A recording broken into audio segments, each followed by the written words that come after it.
Archives of Prasar Bharati presents the timeless treasure of golden era.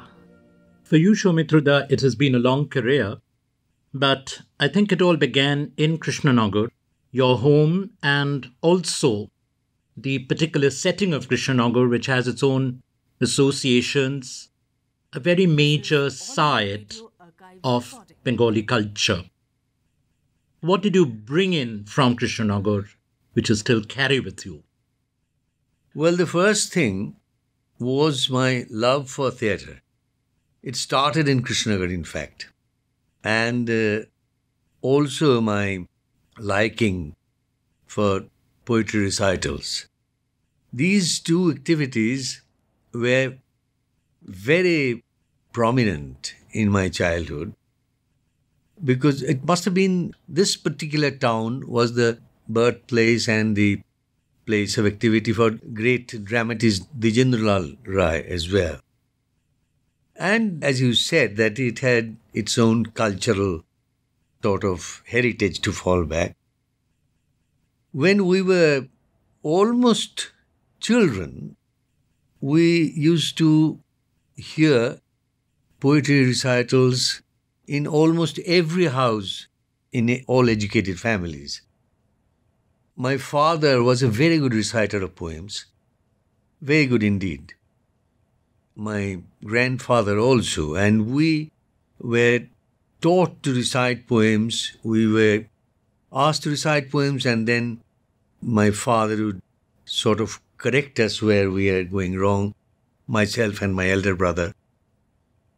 And also he was a good actor too, although he was a complete amateur, but he loved discipline, I should say.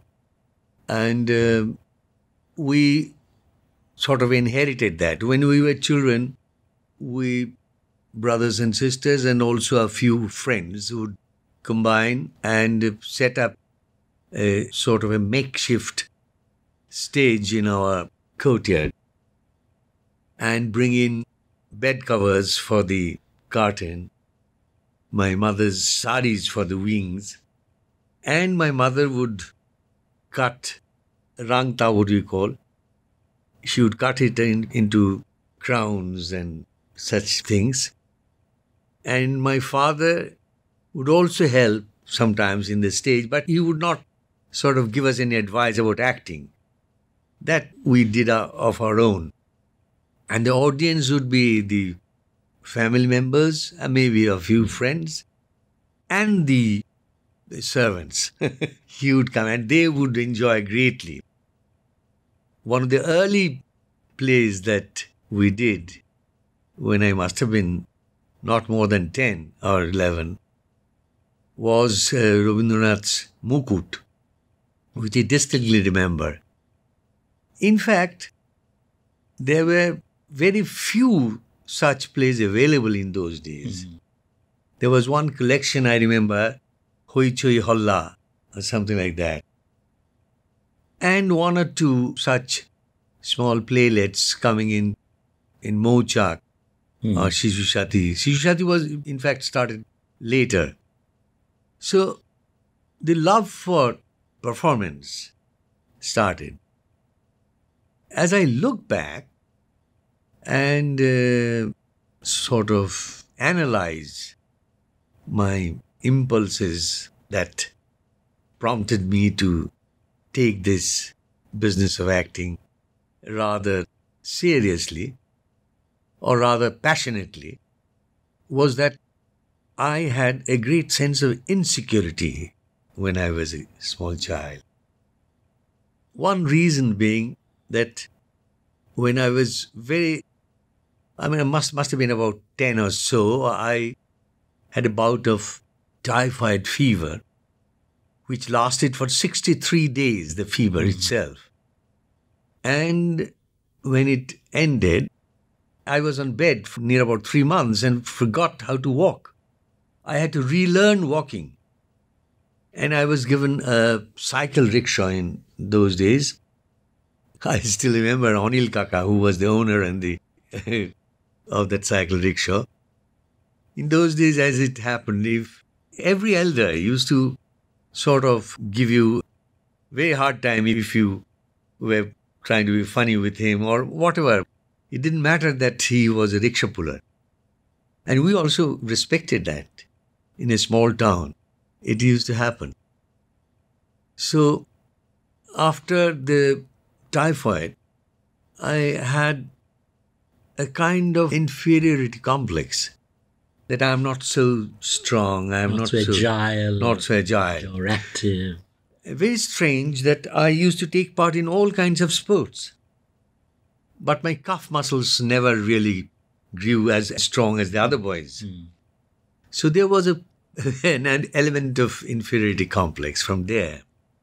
And I know people will laugh when I say that. I thought that I was not so good looking. The reason being, my family, the males were all very handsome with sharp features and well-defined noses and all that. I used to hear from some of the elders that, oh, where did this ugly duckling come from? He's not good looking, he's dark. I'm sure I wasn't darker than most of the Bengalis. And that kind of generated a very special resistance for those who are fair. You know, it must have combined with the then general sort of apathy for the British rule. Because I remember I was still in school, in the lower classes of the school, must have been in 5 or 6, no, less than that, when there was a British army contingent camping very near the town, our hometown, Krishnagar. And some of the soldiers would come to the town to buy things. So there was a snake charmer showing his tricks. And a soldier, he, of course, not intentionally, sort of with his heavy, large boots on, stood on my feet. And I cried in pain. And he just looked at me and said, "Oh, I'm hurt. Sorry." And he said it so casually. I was very infuriated. And I knew that much of English to retort, "You ought to be." Strangely, I had some resistance about white men and fair complexioned people all my life. And because in our country, where the supreme God is black, Krishna, why this complex about fairness and of skin is still existing, I don't understand. But that is one reason why I felt a little insecure. And I always thought that while acting, I could hide myself. I could take shelter behind someone else's personality. And there's another thing. Although I was a very keen reader of books, but I hated institutional education. I didn't like school that way. I liked school because it offered me the scope to play football, hockey, cricket, and take part in athletic sports. But certainly not the classroom thing. I didn't like them. So I was just a mediocre, ordinary kind of a student. So I thought that in this particular activity, I can not only hide myself, I can do something which is appreciated by the elders, by the teachers, the guardians. They all said that I was very good in that. So that was very spurring, very inspiring also. It was your field for power, even. Yeah. A power that you could express and show and impress people. And I'm sure I was mediocrely good in sports, but I'm pretty sure that I wasn't going to receive those adulations which a champion sportsman would receive. I won't receive the attention of the first boy in the class. But this is my area. Yeah. So from a very early age, I started liking and enjoying being on the stage to play a part. At that stage, at the Krishnanagar stage, and particularly as you put it, when you discover the space of theatre which becomes your playground, where you can score and impress, did you have an exposure to theatre as such? Any kind of a model, any kind of a visiting theatre coming in? Or the big No, theatre not around? at that stage. Not Not at at that Krishnanagar. stage. Except that D.L. Roy was known to us, known to us as a name, as a dramatist. We have read some of his plays from the very early childhood. Particularly, I remember Chandragupta, which was very popular as well. But we haven't really seen what the mainstream theatre in this country was at that time. Not until we sort of bailed out of Krishnanagar. My father was an advocate in the Calcutta High Court. He left his profession and took a service with the government. And that happened to be a transferable service. So we first went to Barasat and then to Howrah. And when we were in Howrah, it was the twin town. So we started coming to the Kolkata theatre. And that was our first glimpse of what Kolkata has to offer in the field of theatre. But I must say that I really did not see many plays in Kolkata theatre. We used to hear names and sort of huge stars dominating the Kolkata theatre at that time, like of course there was Shishir Kumar Bhaduri himself, and then Chobi Bishwas, Ahindra Chaudhuri, Nirmalendu Lahiri. Mahendra Gupta was also. Mahendra Gupta also, Nirmalendu Lahiri, he was a big star with his records, gramophone records of Sirajuddaulah playing everywhere during the pujas. Banglar Bhagya Kashi Hari Durjogir Ghanagata.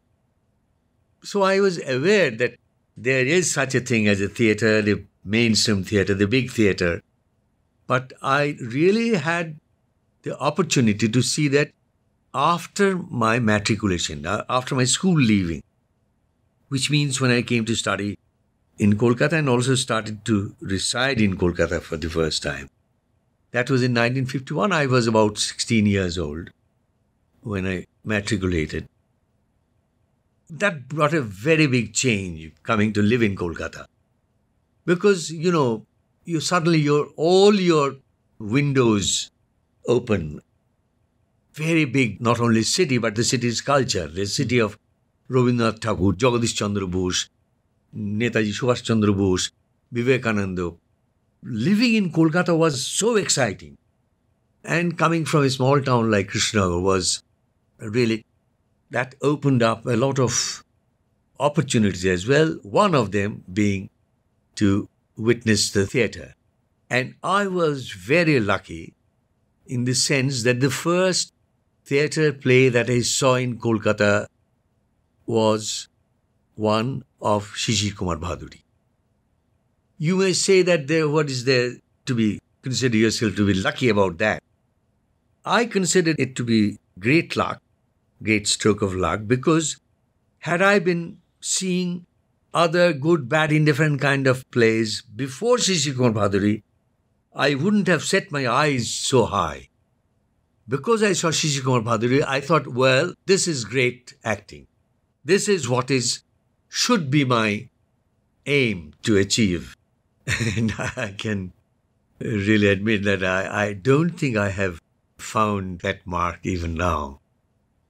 The first play that I saw of Shishir Kumar Bhaduri as a play was nothing much, but it was great acting, Alamgir. Well, Shishir Kumar himself always used to sort of hated these plays and used to... Particularly Alamgir. He said there's a Halamgir and Halamgir. I had to do these plays. I didn't get a good playwright to write for me. But he's is not his physical endowments only, his marvelous voice, a control over the voice. No, more than that, the kind of insight he was capable of bringing into the performance. One who sees Shishi Kumar Bhaduri for the first time, his life never remains the same, at least not mine. My life's changed from that moment, really. And in 1.5 years' time or in 2 years' time, I decided to become an actor and nothing else. I sort of made up my mind that, well, this is my path. I even changed my course of education. I mean, I was a student of science before that in intermediate classes. I changed and took Bengali literature and honors just to know the cultural sort of background of And even the language. To even go the deeper language, into the yes, language. yes. I mean, I am not proud, don't misunderstand me, but I am pretty sure that my advantage over many other actors, almost all other actors, lies in one particular, at least in one particular place where I know my mother tongue much better than most actors.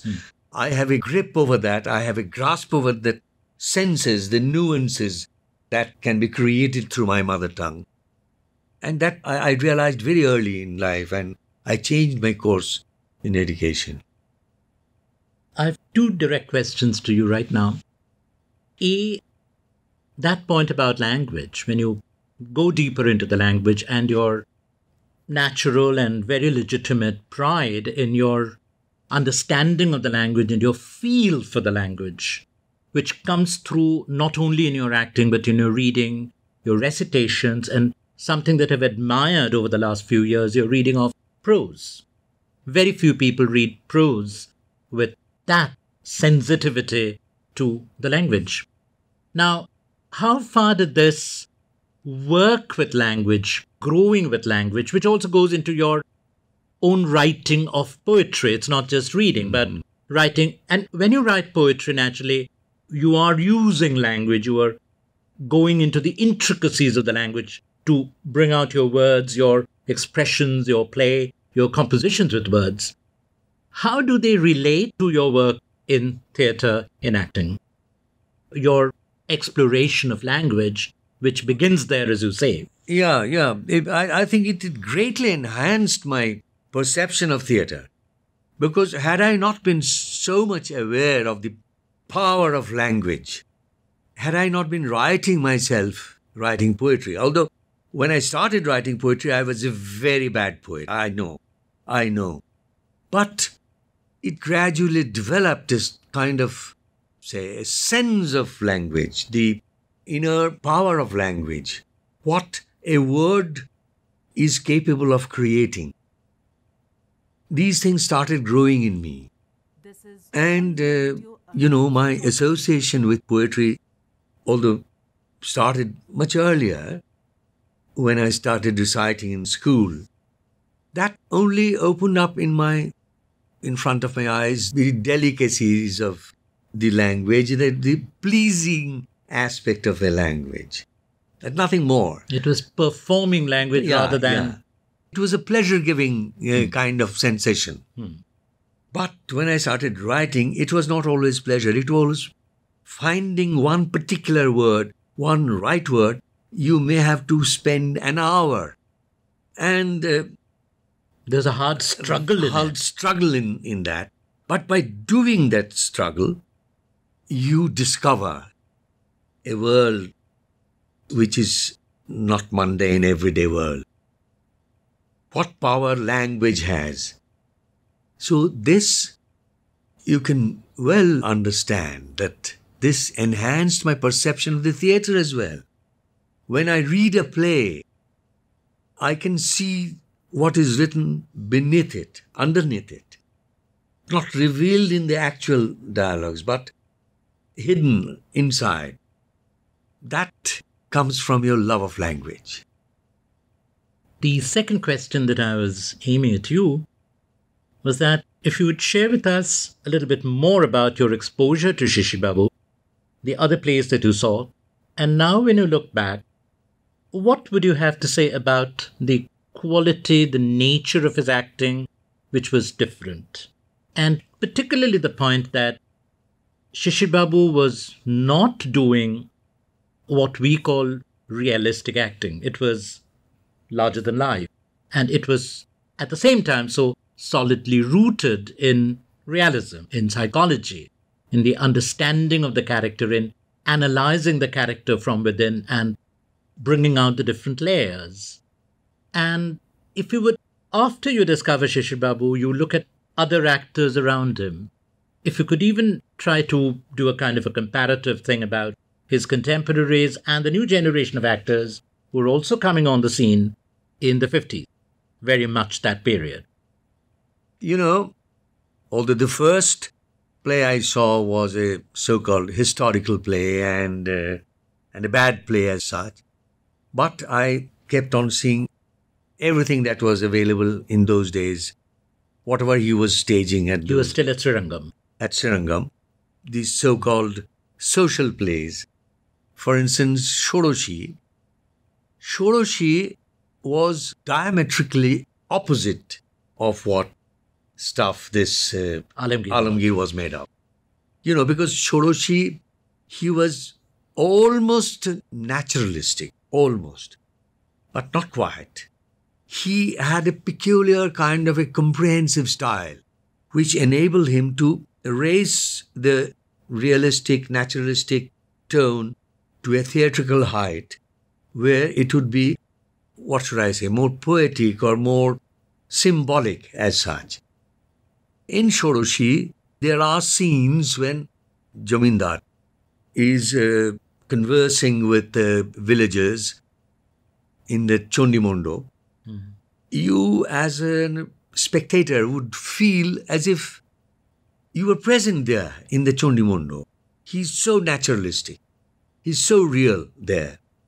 But when he goes to see Shoroshi and explains his past, that why he fled, why he went away, and what amount of hunger he still has in his heart for a healthy married life, there he sort of takes that realism away and sort of puts it into such a poetical, symbolic kind of acting that it is no more just realism. And that makes it so permanent. In my mind, it is so much alive even now, those scenes. And the kind of suggestions he used to put in his acting structure, like when he sees the small letter that his rival has written to Shoroshi, he, unlike any other actor, did not grimace or did not make faces of too many emotions playing the face. His face just hardens into a kind of a mask, solid mask, and he had a huge key in his hand. He not brings out the revolver, but bangs the key on his Punjabi pocket in which the revolver is resting, and there is a clang of that sound of that revolver, and we know that this man is thinking of his self-defense, of whatever it is, all the strong emotions that is so suggestive, you know, and so modern. And so controlled. So controlled. Which has the energy. Yeah. Shishir Babu, in a way, is a comprehensive kind of an actor. He had this part also, a naturalistic kind of thing. When you see Montashokti, it was that kind of acting. But when you see, again, something else like Shah Jahan, there again, it's all stylistic rhetoric and everything. The flourish, the flamboyance even. So I could pick up which suited my natural ability, that is coming very close to realistic kind of acting. But it is also his acting which made me aware that in the theatre you have to rely on sometimes on the stylistic, on the histrionics. And that, with how much finesse you can do, with how you can hide your craft and sort of raise your acting style, is the capacity of your talent. The two other actors who are great actors, whom I have seen on stage and also whose work is recorded in cinema, one is Yogesh Chaudhary. He is so natural, so lifelike, that even today, a cinema actor will feel ashamed in front of him. He is so good and so natural. So was Manoranjan Bhattacharya. But both of them, in their own rights, although they were students of Shishir Kumar Bhaduri, but they, in their own rights, were great actors. Both of them. But Manoranjan Babu had this slight inclination to becoming like Shishir Kumar, using stylization when necessary. But Yogesh Chaudhary would never even use that. He is an amazing actor, he was. I mean, how could a man remain so naturalistic and express all the gamut of emotions that are required to be performed by an actor? It is amazing. It's not for nothing that Shomuda was such an admirer of Yogesh Chaudhary. Shomuda himself also had the basics of old professional acting. His acting style, I think, sometimes it reminded of even Nirmalendu Lahiri's melodious kind of rendering of lines. But his basics were formed from Shishir Babu's acting. Very soon, in my college days, I became so enamored with Shishir Bhaduri that really no one else became my model, actually. No one else. But also, as a very conscious worker in the theatre, or in, for that matter, could have been in any other art form, I realized that if I sort of mimic Shishir Bhaduri, I shall never be an actor. I will have to learn what acting is all about from his acting. But I will have to act my own style and develop that. I know that my naturalistic trend of acting was in the beginning so imperfect because I used to mumble. No one would understand one single line if I would continue to do that all my life. I had to learn how to deliver a line, elongate your line, make bigger proportion of your lines and put it to the audience. I had to learn that. Even facial expressions, gestures, everything had to be larger than life in theatre. But you have to conceal your art. If people find it larger than life, then it's... You have failed. You have failed. So I had to learn that. And that, of course, while I watched Yogesh Chaudhary, Manoranjan Bhattacharya, I realized that they are, both of them, direct students of Shishir Kumar Bhaduri, who taught them from the very beginning. But they were so original. They found their own style. I have to find my own style too. You didn't have any training as such, so it was entirely your own exercise building your acting. Because as far as I recall, there were just these I think there was one occasion when you acted with Yeah, Shishir Babu? just one occasion. Just one occasion. Otherwise, there was no kind of a direct training or learning. So how did you go about this process of building your acting? And did cinema acting, say particularly the Hollywood acting of the 30s, 40s, 50s, which was very strongly realistic and wonderful actors, and quite a number of other actors in India, your contemporaries or even a little bit senior, chose them as the models rather than go to the for the professional. cinema, there was certainly a model for me. That was Balraj Sahni. He was so brilliant. I mean, I still think that he's the best cinema actor we have seen in our... Indian cinema. Yeah, Indian cinema. He was very good. And he, again, being so realistic, also could sort of radiate a kind of aura, a charm, which was more than realism. Right. Now, I had very little opportunity to work in a theatre at that time. Although we had amateur group of ours where we used to put on plays very regularly, but I had to do some other exercises as well to develop myself as an actor. For instance, my voice, which was very high-pitched and very powerful, but was on the verge of being almost a girlish kind of a tone. So I had to develop a manly voice. I used to recite poems, which helped.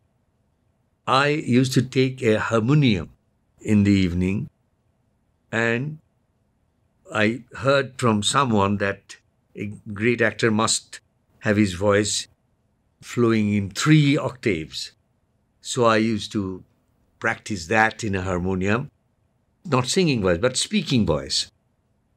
I used to do that, and I continued doing that till I was at least 50. I always did that.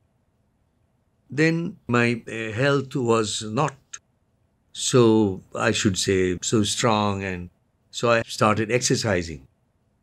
I had to develop certain amount of muscles.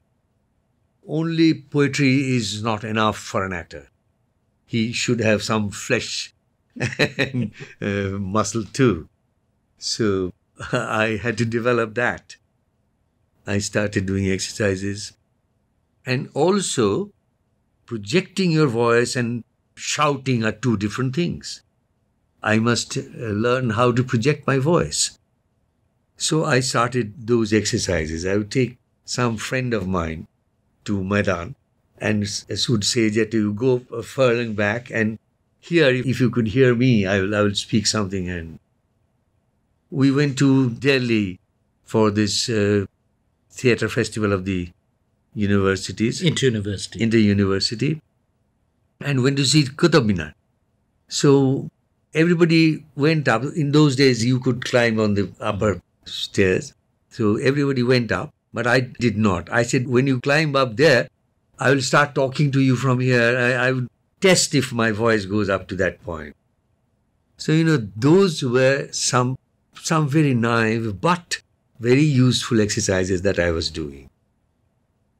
After your college and university days, you were looking for a job, and one of your first professional involvements was with the All India Radio.